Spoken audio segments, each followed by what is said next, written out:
Hello students, देखो बेटा, हमने जो प्रीवियस लेक्चर में फ्रिक्शन का टॉपिक किया, तीन नाम सुने आपने उसमें। Static friction which is adjustable in nature, limiting friction, maximum value of static friction, एक काइनेटिक फ्रिक्शन जो कब लगता है जब रिलेटिव मोशन होता है दो सरफेसेस में, एक और नाम याद रखोगे रोलिंग फ्रिक्शन।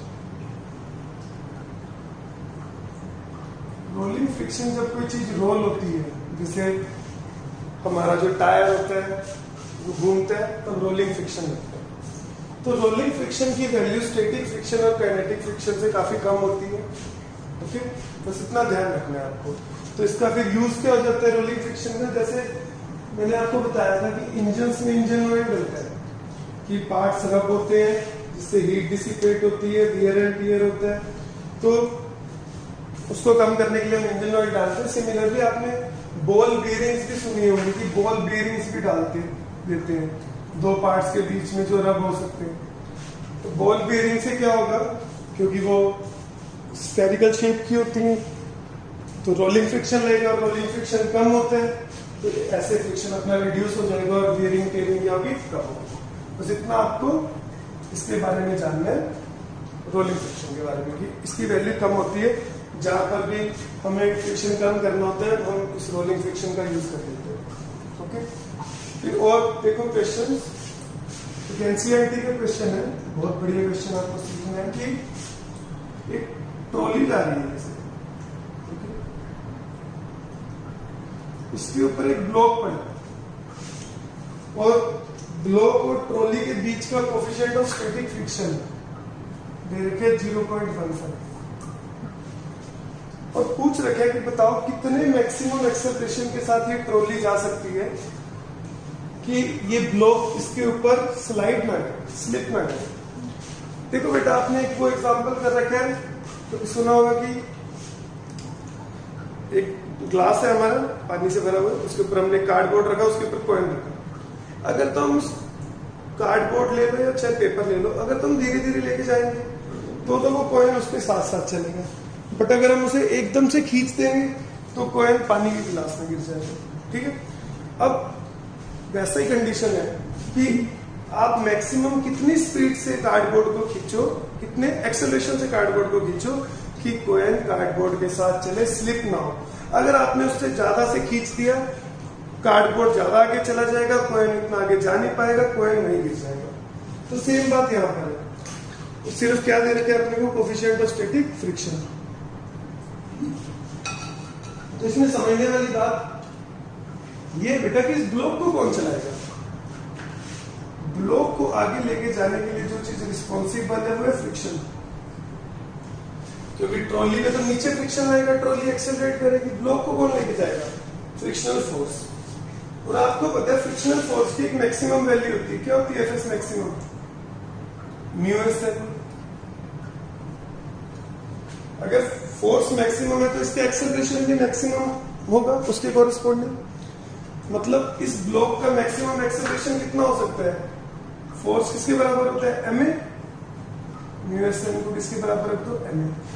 एम क्या है, M G. Acceleration maximum block का कितना हो सकता है, म्यू एस जी। कितना हो जाएगा, 1.5 मीटर पर सेकंड स्क्वायर। अब अगर इससे ज्यादा एक्सेलरेशन से ट्रॉली चलती है, मान लो ट्रॉली का एक्सेलरेशन हो गया 3, बट ब्लॉक का तो मैक्सिमम एक्सेलरेशन कितना हो सकता है, 1.5। तो ट्रॉली ज्यादा चलेगी, ब्लॉक कम चलेगा, block will start sliding in the trolley.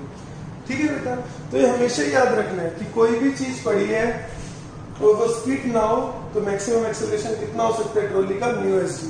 Directly भी यूज कर सकते हो। ओके, तो ये बहुत ही बढ़िया क्वेश्चन है, आपको ध्यान रखना। फिर इसके बाद एक और कॉन्सेप्ट होता है एंगल ऑफ रिपोज का।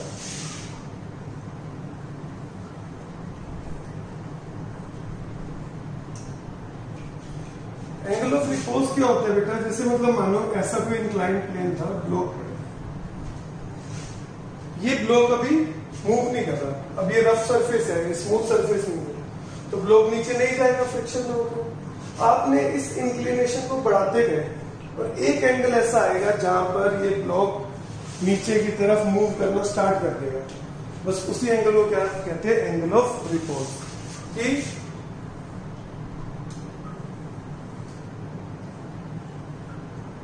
जस्ट नीचे जाना शुरू कर देते हैं, ठीक है।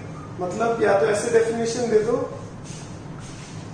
The maximum angle eight which block will remain at rest, कि ये मैक्सिमम एंगल है, इससे ज्यादा बस ये बाउंड्री कंडीशन है, इससे जस्ट ज्यादा ऊपर लेके जाओगे तो ये मूव करना स्टार्ट कर देगा। मतलब ये मैक्सिमम एंगल है जहां पर ये रेस्ट पे रह सकता है। या फिर इसे कह सकते हैं द मिनिमम एंगल, कि कम से कम इतना एंगल चाहिए eight which block will start moving. मतलब ये बेटा बाउंड्री कंडीशन यहाँ पर ले रहे हैं कि इससे थोड़ा सा नीचे पे नहीं मूव करेगा, थोड़ा सा ऊपर पे मूव कर जाएगा। तो दो तरीकों से डिफाइन कर सकते हो, या तो maximum angle eight which block will be at rest, या फिर minimum angle eight which block will start moving. मतलब इस टाइप पर इस पे नेट फोर्स क्या है पूछिए। तो आप पढ़ चुके हैं नीचे mg, तो mg का इधर क्या कंपोनेंट आता है, mg sin थीटा। इधर क्या कंपोनेंट आता है, mg cos थीटा।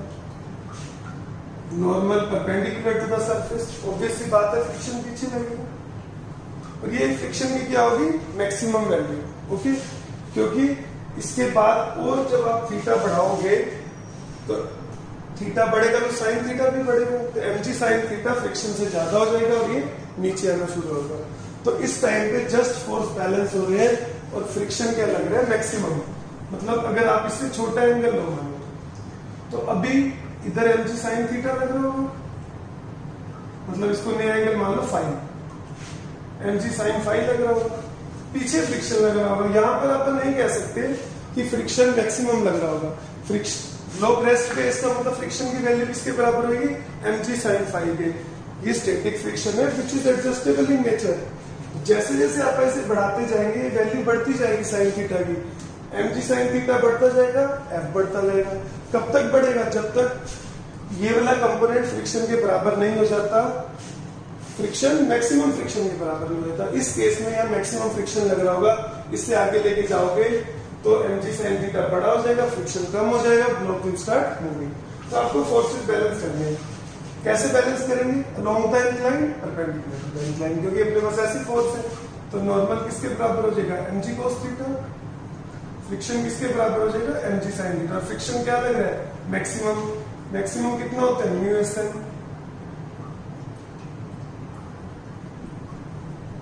n कितने है, mg cos थीटा। या सिर्फ म्यू भी लिख सकते हो, कोई जरूरी नहीं म्यू एस लिखना। mg से mg कैंसिल होगा, तो tan थीटा किसके बराबर आ गया, म्यू एस। अपने प्रीवियस लेक्चर में भी आया था tan थीटा म्यू एस के बराबर, और मैंने कहा था ये कई बार आएगा। ओके, वहां पर थीटा था एंगल ऑफ फ्रिक्शन, यहाँ पर थीटा क्या है, एंगल ऑफ रिपोज। तो अगर आपको एंगल ऑफ रिपोज दे रखे तो आप म्यू निकाल सकते हो, और अगर म्यू दे रखे है तो एंगल ऑफ रिपोज निकाल सकते हो। ओके, ये छोटी सी डेरिवेशन आ सकती है एग्जाम के अंदर, इसे प्रिपेयर करना।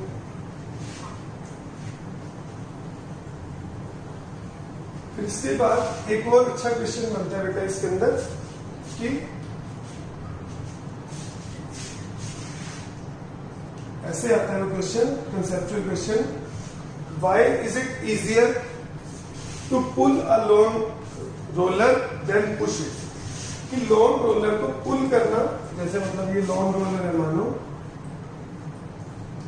इसे पुल करना इजी है, पुश करना मुश्किल है भाई।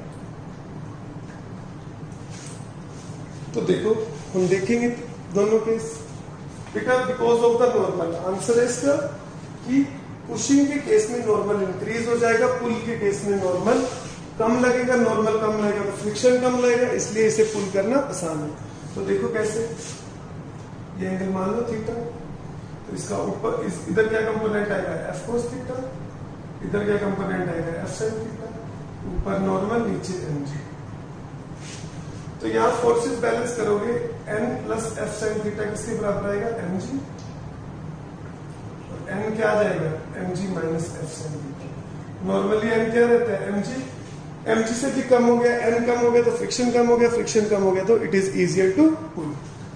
इस केस में क्या होगा, हॉरिजॉन्टल के साथ थीटा लेते, इधर कंपोनेंट आएगा एफ साइन थीटा, इधर कंपोनेंट आएगा एफ कोस थीटा। ऊपर आएगा नॉर्मल, नीचे आएगा mg। फोर्सेस बैलेंस करो वर्टिकल में, n किसके बराबर आ जाएगा mg plus F sine theta. तो यहाँ पर नॉर्मल ज्यादा है, यहाँ पर नॉर्मल कम है। नॉर्मल कम है मतलब फ्रिक्शन कम है, that is why it is easier to pull a block than pushing. ये पूरा ऐसे आप करके दिखाओगे। एक केस में साथ में डिस्कस कर देता हूँ। अगर आप हॉरिजॉन्टली फोर्स लगा रहे हो फिर क्या होगा, नॉर्मल ऊपर mg नीचे। इस केस में नॉर्मल कितना होगा mg। तो सबसे आसान इसमें, फिर इसमें, क्योंकit यहाँ पर नॉर्मल सबसे कम है, या इन दोनों के बीच में, या नॉर्मल सबसे ज्यादा है। क्लियर है बेटा? ये क्वेश्चन भी आप प्रिपेयर करोगे अच्छे से। एंगल ऑफ रिपोज वाला टॉपिक, फिर ये easier to pull than push वाला टॉपिक। तो फ्रिक्शन में और भी बेटा there are lot of questions. अब आपको खुद से प्रैक्टिस करने हैं थोड़े, ठीक है। मैं अब क्योंकि हमने लगभग सारी चीजें पढ़ ली है तो मैं अब आपको असाइनमेंट भी भेज सकता हूँ इसके ऊपर बेस्ड। ओके, नेक्स्ट बेटा आप पढ़ेंगे circular motion.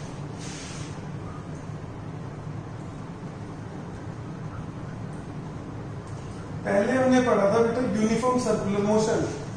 Uniform circular motion क्या होता है, when we are moving in a circle with constant speed.